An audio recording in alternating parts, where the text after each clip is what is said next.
আসসালামু আলাইকুম রহমতুল্লাহ। কেমন আছেন সকলেই? আশা করি সকলেই ভালো আছেন। দেশ ও প্রবাসে থাকা 5 ব্যাংকের সকল গ্রাহকদের জন্য একটি মহামূল্যবান গুরুত্বপূর্ণ আপডেট নিউজ নিয়ে আপনাদের মাঝে উপস্থিত হলাম।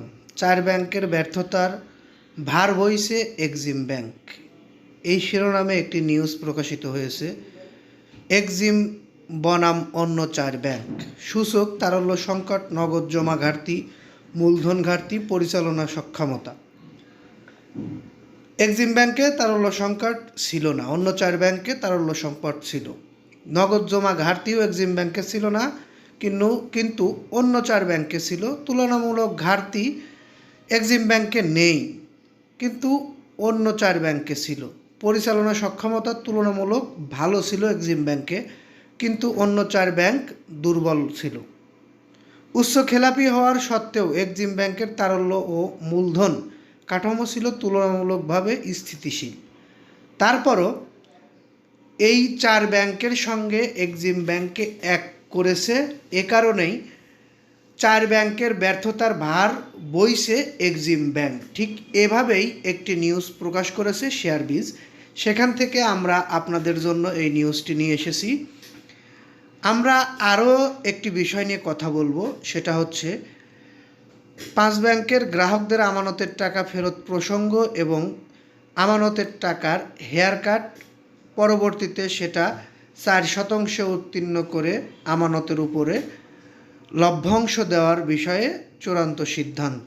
এই বিষয় নিয়ে 5 ব্যাংকের গ্রাহকদের মনের ভাব বা তারা কি বলছে।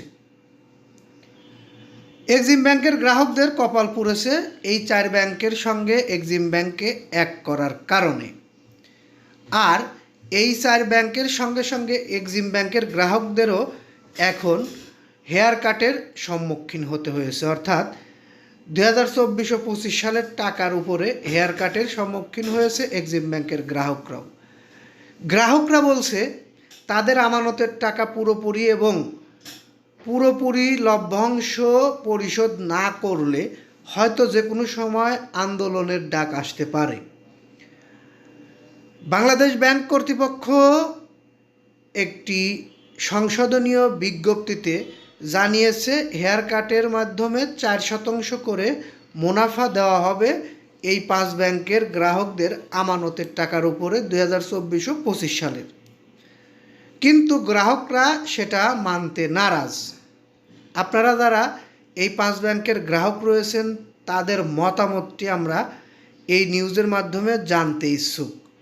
যদি আপনারা কমেন্ট বক্সে জানিয়ে যান তাহলে আমরা পরবর্তীতে সেই কমেন্টের উপর নির্ভর করে আরও একটি কন্টেন্ট ক্রিয়েট করব এই চ্যানেলের মাধ্যমে। সেই কন্টেন্টটিও আপনারা দেখতে পাবেন। পরবর্তীতে আমাদের থেকে এরকম ধরনের আপডেট নিউজ পেতে অবশ্যই আমাদের চ্যানেলটি সাবস্ক্রাইব করে বেল বাটন অন করে রাখবেন।